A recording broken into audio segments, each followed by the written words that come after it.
रूस के fighter plane, helicopter और मिसाइलें यूक्रेन पर आफत की तरह बरस रही हैं। वहीं रूस के टैंक और सैनिक लगातार राजधानी कीव की तरफ बढ़ते जा रहे हैं।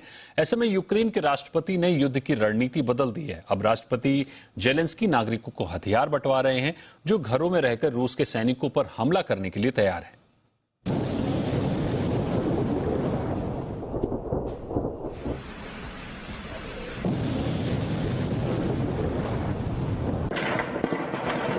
रूस की सेना लगातार कीव की तरफ बढ़ रही है।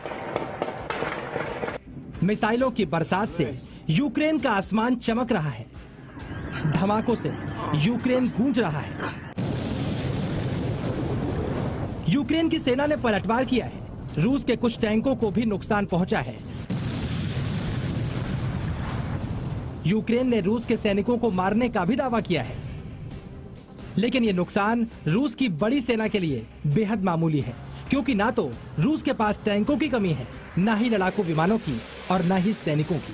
सच्चाई यही है, अगर युद्ध का फैसला मिसाइल, टैंकों और लड़ाकू विमानों से हुआ तो ये वॉर कुछ ही घंटों में खत्म हो सकती है। ये बात यूक्रेन के राष्ट्रपति वोलोदिमीर जेलेंस्की भी जानते हैं। यही वजह है कि उन्होंने अपनी रणनीति बदल दी है। अब जेलेंस्की ने रूस के खिलाफ गोरिल्ला वॉर की तैयारी की है। हम ऐसा क्यों कह रहे हैं, पहले वो समझिए। इन तस्वीरों को देखिए, जिसमें यूक्रेन के आम लोगों को हथियार बांटा जा रहा है।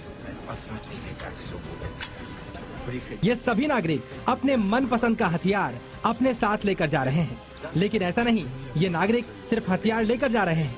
यूक्रेन की टेरिटोरियल आर्मी ने इन्हें हथियार चलाने की ट्रेनिंग भी दी है और जेलेंस्की ने यूक्रेन के नागरिकों से कहा है कि वो हथियारों से लैस होकर घर में रहें। जेलेंस्की ने यूक्रेन के लोगों से पेट्रोल बम तैयार करने के लिए भी कहा है। यानी अगर रूस के सैनिक कीव और दूसरे शहरों में घुसते हैं तो अपने घरों में, पार्कों में और बिल्डिंगों में छिपे नागरिक उन पर गोलियां बरसा सकते हैं।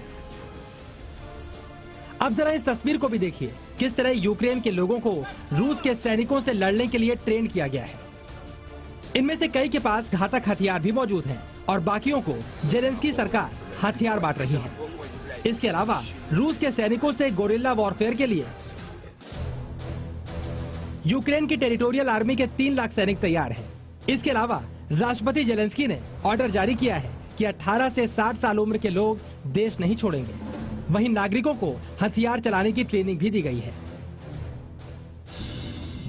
अब सवाल उठता है, क्या यूक्रेन के लोग रूस के सैनिकों के खिलाफ लड़ेंगे? तो इसके जवाब के लिए आप ये तस्वीर देखिए, किस तरह यूक्रेन में घुसे रूस के सैनिक से यूक्रेन की ये महिला गुस्से से पूछ रही है, आखिर रूसी सैनिक यूक्रेन में करने क्या आए हैं।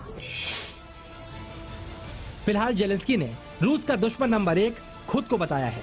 अपनी फैमिली पर भी रूस के सैनिकों से खतरे की बात कही है, लेकिन अपने लोगों से वादा किया है कि वो देश छोड़कर नहीं जाएंगे।